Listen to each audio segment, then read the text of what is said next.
Buenos días, mis amados hermanos de la clase de Pentateuco. Una vez más con ustedes para seguir con el capítulo 1 de Génesis. Hemos avanzado bastante. Hemos analizado la personalidad que hemos heredado de nuestro Dios. Hoy vamos a terminar con la conciencia y vamos a ver otras partes espirituales que la Biblia habla de sobre el hombre. Bueno, vamos a pedir la bendición al Señor por esta clase que vamos a dar hoy. Oremos. Amantísimo Dios Padre que estás en los cielos, Señor, nos acercamos a ti en el nombre de Jesús, tu Hijo amado, para darte gracias, Señor, porque nos permites abrir tu palabra. Bendícela, Señor, que tu Espíritu sea el que nos hable, que sea el que nos ilumine, que nos transmita, Señor, a nuestra mente, a nuestro espíritu, a nuestra alma, todo lo que tú quieres que aprendamos de ti, Señor. Ayúdanos, Señor, que queremos honrarte y glorificarte, queremos servirte. Bendice a los hermanos aquí presentes en la clase que están viendo y los que no han podido también, bendícelos en el momento que la vean. Bendice también a todos los miembros de nuestra iglesia, Padre, a nuestro pastor Manuel Ruiz y a la pastora Linda de Ruiz, a mis consiervos Jacqueline, Federico Powell, Señor. Ayúdanos, Señor, en todo momento. Gracias en el nombre de Jesús. Amén. Bueno, yo quiero hacer un recorderis, decirles que en este capítulo 1, versículo 26, que me he quedado aquí hace rato, estamos en la dispensación de la inocencia. Todavía el hombre no ha pecado, así que está en la inocencia. También tengo que decirles que la dispensación que vivimos en este momento, que damos esta clase, es la dispensación de la gracia para la iglesia. Y también aplica para nosotros los creyentes la dispensación del gobierno, que también la vamos a ver aquí cuando demos el diluvio. Y la dispensación de la conciencia, que es la que sigue después cuando el hombre peca. A la humanidad entera, los que no son creyentes, entonces ellos le aplica también la de la conciencia y también la del gobierno. Pero a ellos no le aplica la gracia. Para poder estar en la dispensación de la gracia, nosotros tenemos que haber aceptado a Jesucristo como nuestro Salvador y Señor. Así que aclarando esto, voy a seguir.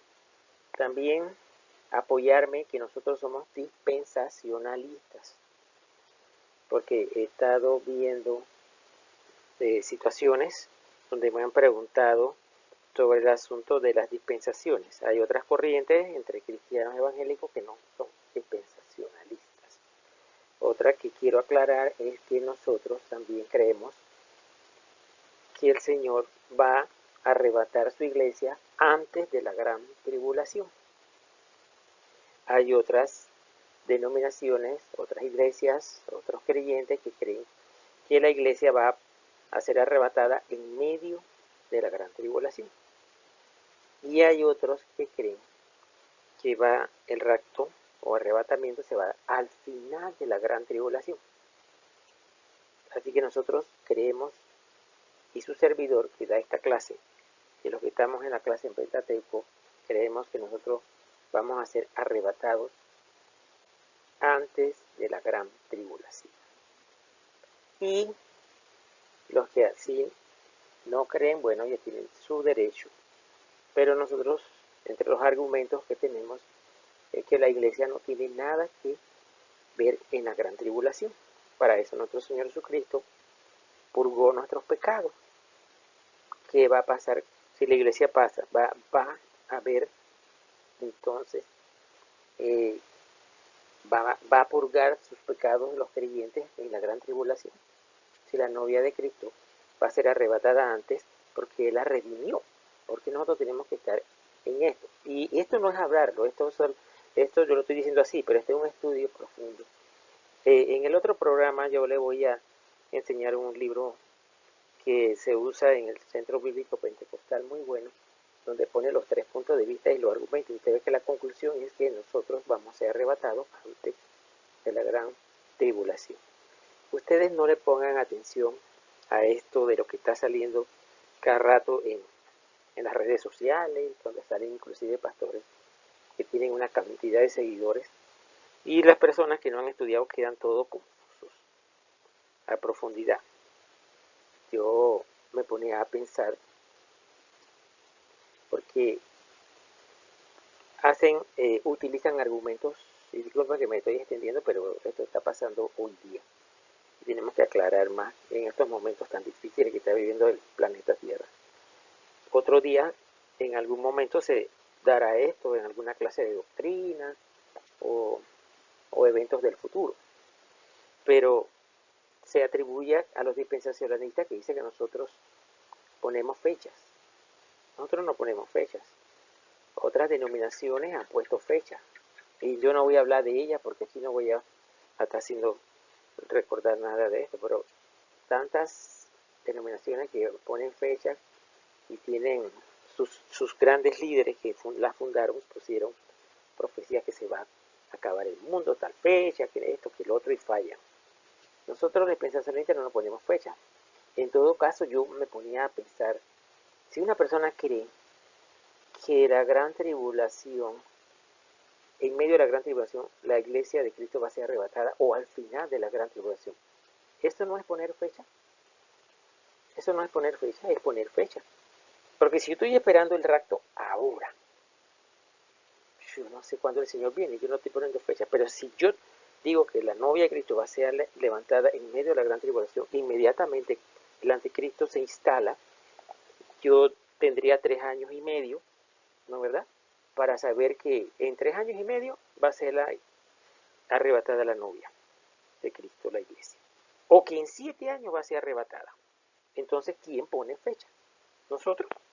Nosotros estamos esperando que dentro de un minuto puede ser, o puede ser mañana, o puede ser dentro de un año, pero nosotros no tenemos fecha. En todo caso, yo me ponía a pensar en una persona que se le enseña que el arrebatamiento es después de la gran tribulación, que el Señor viene, entonces arrebata a la iglesia. Esa persona puede hacer lo que le dé la gana con su vida. En medio de la gran tribulación, qué sé yo, va a gozar la vida. Y al final de la gran tribulación, él sabe que cuando toca la última trompeta, ya iba a venir, o sea, él ya va a saber la primera trompeta, la segunda, los sellos, las copas. Entonces ya él sabe cuándo va a venir. A los 7 años él va a hacer el arrebatamiento. Entonces imagínense quién pone fecha. Ay, hermano. No crea que esto, ahí por ahí me llamaron varios hermanos diciéndome que, y esto hay que aclararlo. Y yo siempre cuando hago la introducción le digo en qué creemos, porque tenemos que ser bien claros. A mí me gusta la doctrina, me gusta la teología, la doctrina, la apologética. Eso me lleva a estudiar la palabra, estudiar. Por eso yo le dije que la vida hay tanta información condensada que tenemos que dedicar horas para estudiar. Bueno, pero vamos a continuar. Miren, ya habíamos definido qué era la personalidad y vimos que tenían 3 elementos que eran intelecto, sensibilidad y volición. Recuerden que analizamos la personalidad con versículos en Dios. Eso nos lo transmitió a nosotros. Esa es la parte que no se perdió cuando el hombre pecó. También dijimos que lo que se perdió fue la santidad. La santidad fue la que se perdió. Y otras denominaciones, otras corrientes, dice que se perdió fue el deseo de vivir para el Señor, o sea, hacer la voluntad de Dios. De ahí entonces se desprende que muchos hacen, ¿qué?, penitencias y cuestiones de estas para ayudar, digo yo, a devolver la santidad o doblegar esa voluntad, según ellos, que se perdió. Bueno, vamos a continuar con la siguiente diapositiva. Aquí continuamos. Estábamos en imagen y semejanza. Además de intelecto, volición y sensibilidad, la personalidad del hombre tiene la conciencia. Creo que había comenzado con la conciencia. Aquí tenemos la conclusión de lo que es la conciencia. Yo le leí algo de una vocecita, etcétera, etcétera. Aquí la conclusión es la contestación de la personalidad entera. Yo le acabo de decir que es personalidad. La personalidad entonces comprende con intelecto, sensibilidad y volición. Todo esto contesta a una norma de deber aceptada y autoritaria. O sea, yo le dije la vez pasada que era como una vara para medir. La conciencia mide nuestros actos, dice, exige de alguna norma objetiva de conducta moral conocida para juzgar los actos buenos o malos. Es lo que le dije. Es una vara, pero ella necesita medir nuestros actos. Y aquí tenemos cuál es el complemento de parte de, porque nosotros tenemos parte de la ley aquí, en la cabecita, pero necesitamos todavía más iluminación. Y está aquí en el libro que el Señor, nuestro Padre, nos dio. Así que la conciencia mide en base a una regla. Parte de esa regla está en nuestra cabecita cuando nacemos. Y el resto está aquí en la palabra. Pero dirían, pero hermano, ¿pero por qué Dios no puso toda la regla moral en esta cabecita? En nuestra cabecita, todo esto que está aquí. Imagínense, yo le voy a contestar a esta pregunta. En la ley, en la palabra, hay 282 leyes. Y disposiciones a la ley, hay 613. O sea, podemos decir que hay 613 leyes. Imagínense, 613 leyes. Pero también hay prohibiciones. Hay 365 prohibiciones. Fuera de las 613 leyes. ¿Y quién las cumple? Para eso vino nuestro Señor Jesucristo, ¿no? ¿Verdad? Ahora, ¿por qué Dios no puso todo en nuestra mente y nos las dio escrita, que es la que estamos estudiando? Escrita. Porque primero Él respetó el libre albedrío, que hoy vamos a hablar del libre albedrío, para que el hombre escoja si se queda con ese poquito o si la agranda leyendo la palabra, estudiando la palabra. También, si nosotros teniendo la ley escrita, parte aquí y la otra en la palabra, encontramos que hay contradicciones entre nosotros mismos. Imagínense que no existiera la palabra de Dios escrita, donde podemos verificar, ¿no verdad? Verificar todo esto. Unos dirían, bueno, ¿cuánta ley tú tienes en tu cabeza? Cuando naciste, ¿cuántas leyes el Señor te puso? Uno diría, bueno, yo tengo 66 libros que tiene la Biblia. Todo está en la Biblia. Bueno, me imagino que otros dirán, bueno, yo tengo 100. Así que yo sé más que tú. Ya ven, se violaba el libre albedrío. Y podía traer confusión si no se escribía el resto de la ley moral, que es la que usa la conciencia para medir. Para eso entonces el Señor, sabiamente, como autor de este libro, Él escribió este libro. Aquí están todas mis leyes, ya yo le dije cuántas son, 613 y 365 prohibiciones, de las cuales nosotros tenemos que saber, por medio de las dispensaciones, porque nosotros somos dispensacionalistas, cuáles aplican para hoy y cuáles aplican, ya fueron aplicadas para otras dispensaciones o para el futuro.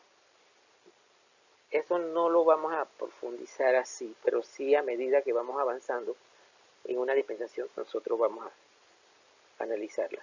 Dice, luego viene examen de conciencia, la aplicación de la ley moral a nuestros actos presentes, pasados y futuros. Luego que la conciencia mide con su varita, viene el examen de conciencia. Entonces, se aplica la ley que conoce la persona, la personalidad, ese ser. Esa conciencia aplica lo que conoce. En el caso de los creyentes que conocemos la palabra, entonces hay a veces un creyente y otro, entonces vemos que, bueno, porque este hermano no hace lo que el otro hermano, bueno, uno ha leído más Biblia y otros han leído menos. O uno está recién convertido y otro tiene muchos años de conversión. No que esta damita llega a la iglesia y ¿qué? La van a juzgar porque se viste de una manera, o este varón viene y tiene un corte de cabello, o viste con este suéter. Hermano, depende de cuánta información tenga su conciencia. Entonces uno, los más viejos, tenemos que tener cuidado con los más nuevos y enseñarles y instruirlos en la palabra. Entonces, ese conocimiento es el que adquirimos a través de la palabra. Y ya la vara mide con ese conocimiento. Finaliza con el ejercicio del juicio sobre sí mismo. Después de todo esto hay un juicio. ¿Quién hace el juicio? Bueno, la conciencia. De allí nos complacemos o nos condenamos.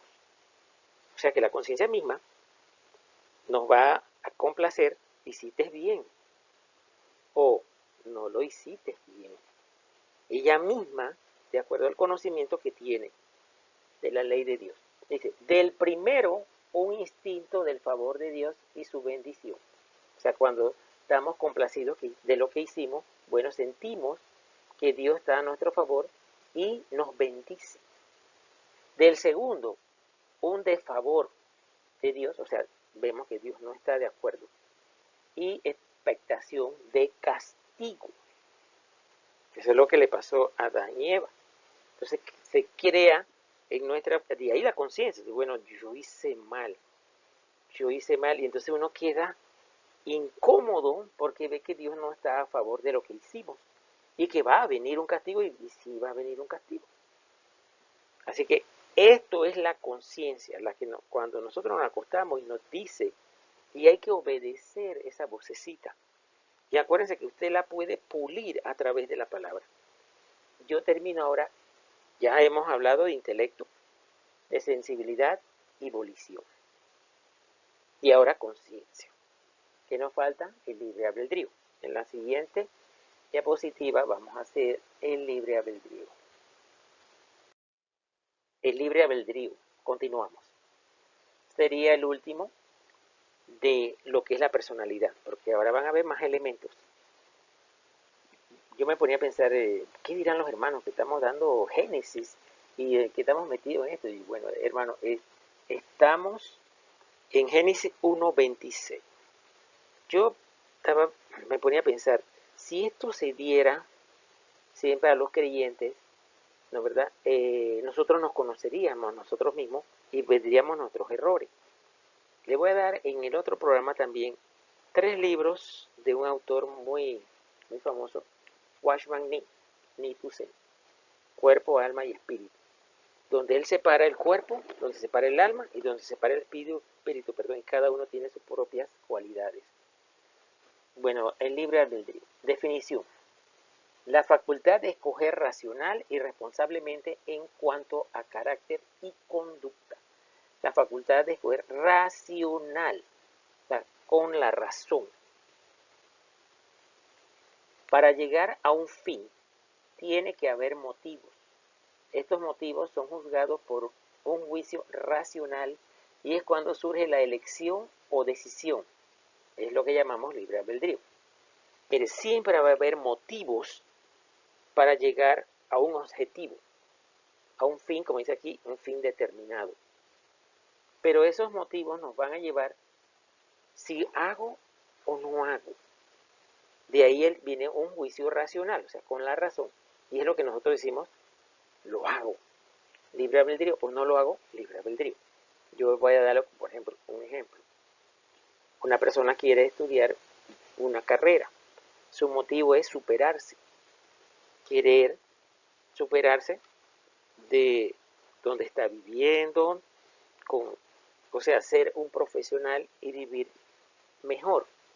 Bueno, para estudiar contabilidad o construcción. ¿Cuáles son los motivos? Los motivos es que él quiere ganar un mejor sueldo, tener una mejor casa, tener una familia y poder vivir cómodo. Eso no está malo. Esos serían los motivos. Esos serían los motivos para llegar a un fin determinado. El fin es que él se gradúe. ya sea de contable o de constructor. ¿Él qué va a hacer con estos motivos? Estos motivos son juzgados por un juicio racional. Él va a pensar, bueno, mis motivos me llevan a estudiar contabilidad porque yo sé que yo quiero superarme. Entonces, ¿cuáles son? Yo comienzo a analizar. Es que en mi familia, mi papá y mi mamá son contables. Y ya me va a salir mejor la cosa porque ellos me van a ayudar cuando yo estoy estudiando. Pero la verdad es que yo siento que me gusta más construir. Porque a mí me gusta ver los edificios cómo surgen. Me gusta ver cómo, por decir, cómo un ingeniero viste con su casco y su bota, un arquitecto cómo dibuja. Yo soy bueno dibujando planos. Ese sería un juicio racional. Ya vimos cuáles son los motivos y cuál es el fin determinado. Bueno, él va a hacer un juicio y él va a escoger cuál de las dos carreras. ¿Quién lo va a impulsar para allá? Él tiene que decidir. Él decide, yo voy a estudiar arquitectura, o constructor, o ingeniero, que en todo caso es construcción, o yo voy a estudiar contabilidad, que mi familia es contable. Entonces, ¿quién decide? Él. O sea, al final, la causa de todo este libre albedrío es el hombre. O sea, el hombre es la causa él causa este libre albedrío que Dios dejó. Entonces, ahí él decide libre albedrío. Mire que yo digo libre albedrío. Una vez tuve yo, hasta aquí la definición, claro, libre albedrío porque yo tuve una vez, hace muchos años, alguien en una clase que me decía que no era libre albedrío, era albedrío. Y bueno, era una situación bastante difícil que tuve con este hermanito que cada vez que yo hablaba y decía libre, no, libre albedrío no es albedrío. Y a veces las personas, bueno, aquí en la clase en Puerto gracias a Dios, todos somos maduros y no queremos estar peleando con ningún maestro para saber quién sabe más. Y yo me acuerdo que yo ahora no puedo porque estoy grabando, pero yo siempre que estoy en tiempo real, allá con ustedes presentes, yo siempre le doy pequeñas capsulitas que uno tiene que hacer en determinado momento cuando está dando una clase. O sea que tantos años de ser educador. Bueno, ya era demasiada la situación con este hermano y yo tuve que en la clase pararme y decirlo sabiamente. Yo le dije, bueno hermano, vamos a hacer algo. Yo toda la vida he enseñado libre albedrío. Usted me dice que es albedrío. Bueno, yo voy a cambiar albedrío siempre y cuando usted me traiga toda su información. Tenga por seguro que yo la voy a leer. Yo le voy a leer todos los documentos, libros, todo lo que usted me traiga, versículos bíblicos, que es albedrío. Y yo cambio y más nunca digo libre albedrío. Eso fue como 2008. Estamos en el 2021. Todavía estoy esperando la primera hoja que me traiga ese hermano. Ese hermano que ustedes vean como uno cuando da clase, porque todos aquí somos maestros, uno como lo hace sabiamente.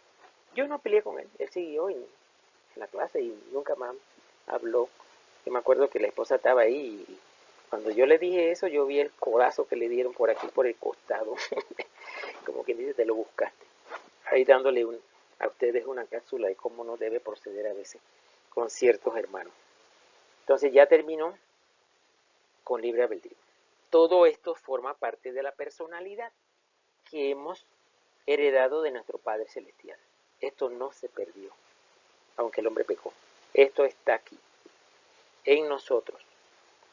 Vamos ahora a ver que la Biblia no solamente tiene esta parte en cuanto a lo espiritual. Pasamos a la siguiente. Elementos inmateriales del hombre que están en la Biblia. Claro que no vamos a estudiar esto, simplemente se lo estoy enseñando.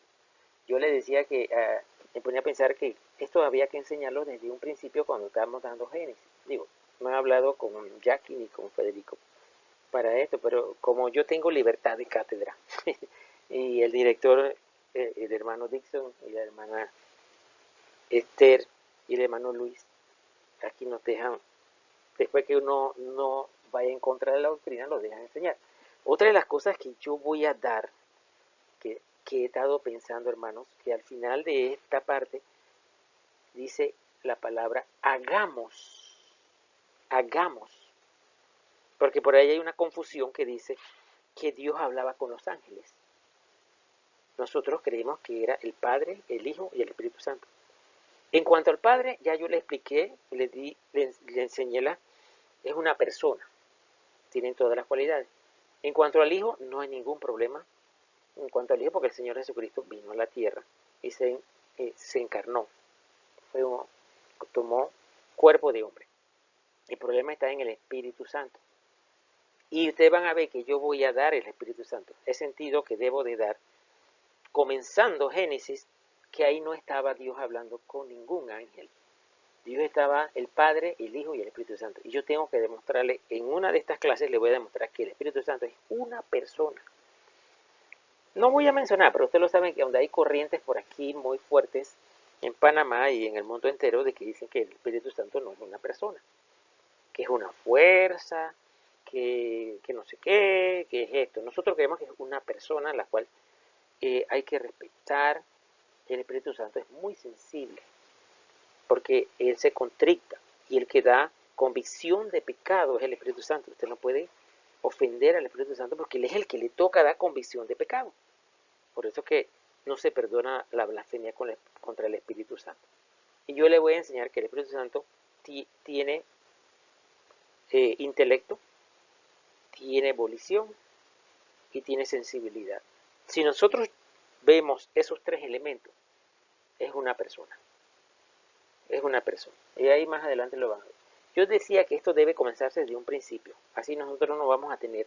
Otra de las cosas que también debemos tener claras desde un principio es, yo estoy hablando en título personal. Es cuando vamos allá a Abraham, cuando diezma. Cuando diezma. Nosotros creemos en las ofrendas y el diezmo. Y ya en Génesis se diezma. Y yo voy a aclarar muchas cosas ahí. Yo recuerdo cuando yo estaba joven y conocí a mi esposa, estábamos recién casados, y ella tiene todavía por ahí un libro, donde la denominación que asistíamos, ¿no es verdad? Ella cogió sus clases de bautismo. Y todavía ella tiene, que yo lo he tomado y guardo un librito que le valió 10 centavos en ese entonces. Y en la clase de bautismo, a ella le enseñaron lo que era el diezmo desde Abraham y lo que son las ofrendas que están en Levítico.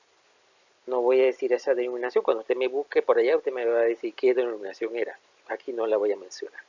Pero desde un principio uno tiene que enseñar estas cosas a los hijos de Dios, a los que están recién convertidos y a los que están cogiendo las clases. Gracias a Dios nosotros tenemos un manual en la iglesia para mayordomía, donde hay mucho material de esto. Bueno, volvamos a los elementos inmateriales del hombre que están en la Biblia. Ya les dije que no lo vamos a estudiar todo, tal vez uno. Vida, esto es inmaterial. Alma, esa sí la vamos a estudiar. Espíritu, también. Hoy mismo vamos a ver. Mente, corazón, ahí están los versículos. La fuerza, el yo, mi yo, voluntad y sentimientos, que ya también, voluntad lo estudiamos, y sentimientos. Todo esto forma parte de la personalidad. ¿Quién más que Dios, el creador, el que nos hizo, que nos conoce? Él puso todas estas cosas. Aquí vemos a Dios como, ¿qué? Un psicólogo, un psiquiatra, ¿no verdad? Que Él armó todo esto en el hombre. El hombre, nosotros no somos monistas, somos tricótomos, creemos cuerpo, alma y espíritu. Nosotros no creemos que el hombre solamente es material, esto. La Biblia habla de esto, de estos elementos. Son 9. Y podemos encontrar más. O sea, nosotros somos 2/3 espirituales. Y eso no es, como yo le he dicho, no es aquí un poco de segregaciones que vienen las neuronas. ¿Quién ha dicho eso? Eso lo puso el Señor. Ahí están los versículos. Si nosotros nos conociéramos y estudiáramos esto, nosotros vamos a ver cada uno de ellos. Como voy a estudiar solamente el espíritu y el alma, el corazón también. Entonces, comencemos con el espíritu. Ya llevo 30 minutos. Dios mío. Dice, es lo que distingue al hombre de todas las cosas creadas. O sea, el único que tiene espíritu es el hombre. Los demás no tienen espíritu. Dice, contiene vida humana e inteligencia. Ahí están los versículos. Estamos hablando del espíritu. El espíritu, cuando es habitado por el espíritu de Dios, o sea, espíritu con mayúscula, se convierte en el centro de adoración, oración y servicio. O sea que nosotros tenemos, siempre nos lo predican, tenemos que adorar a Dios en espíritu y en verdad. Tenemos que orar a Dios en espíritu, tenemos que servir en espíritu, no con la fuerza, no con el alma, como dice Watchman Nee, o con la carne. Eso no vale, no vale. O sea que cuando el espíritu es habitado por el espíritu de Dios, se convierte en el centro. O sea, el espíritu del hombre es habitado por el Espíritu Santo. Entonces, todo lo que hacemos es espiritual. ¿Te acuerdas que yo le dije, vamos a conocernos a nosotros mismos? El espíritu representa la naturaleza más elevada del hombre. Está relacionado con la cualidad de su carácter. Representa la naturaleza más, lo más alto que hay en el hombre es el espíritu. Bueno, yo me pregunto, entonces, ¿dónde quedan los materialistas? Que dice que el hombre nada más es materia. Si el espíritu es la forma más elevada del hombre, lo máximo, lo más grande que el hombre es su espíritu, no esto. Fuimos hechos del polvo. Dice, está relacionada con la cualidad de su carácter. Escuche, el espíritu se relaciona con el carácter de la persona. ¿Está viendo eso? O sea, cuando usted ve a una persona y ve cómo es su carácter, usted sabe cómo es su espíritu. ¿Cómo es, hermano? Sí, vamos a verlo. Dice, lo que domina el espíritu se convierte en un atributo de su carácter. Aquí yo definí atributo. Atributo, cada una de las cualidades de un ser, las cualidades de él. Por ejemplo, los atributos de Dios: omnipotente, omnisciente y omnipresente. Eso solamente es de Dios. Dice, lo que hace a una persona, perdón, cada una de las cualidades. Entonces, ¿qué es una cualidad? Cualidad, lo que hace a una persona sea lo que sea. O sea, a mí me hace que yo soy así por mis cualidades. Mis cualidades no se parecen a ninguna otra persona. Puede que una que otra, ¿no? Pero mis cualidades son únicas. Pero a su vez yo tengo atributos que solamente también yo los tengo. O sea, los atributos vienen de las cualidades. Ya le dije, como Dios. Lo que domina el espíritu se convierte en un atributo de su carácter. Vamos a ver el carácter. Orgullo, espíritu altivo. O sea, si el carácter de la persona, o sea, si la persona es altiva, orgullosa, ya usted sabe cómo es su espíritu. Ya usted sabe. Perverso, espíritu perverso. Ahí está Isaías 19:4. Espíritu provocador, irritable. O sea, la persona provoca o es irritable. Ese es el espíritu que tiene, porque ese es su carácter. Espíritu precipitado. Hace muchos años yo trabajaba y había un compañero, Dios mío, que nada más era acercarse a uno, que era un aceleramiento que tenía, que hasta uno quedaba acelerado. Yo conocí a alguien precipitado. Espíritu agitado. Ahí están los versículos. Yo no lo estoy inventando. Puede ser que pudiéramos sacar copia y usted lo tuviera. Voy a cambiar a la siguiente diapositiva. Ya tengo 34 minutos.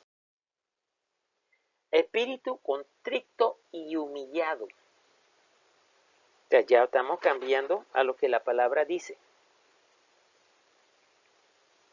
Espíritu de servidumbre, Romanos 8:19. Espíritu de celo, número 5:14. O sea, cuando una joven se va a casar y su novio es celoso desde ya, bueno, usted sabe cómo es su espíritu. Ya sabe cómo es su espíritu. Pero mire lo que la Biblia dice. El hombre puede custodiar su espíritu, guiarlo. Eso está en Malaquías 2:15. Puede guiarlo, llevarlo, custodiarlo.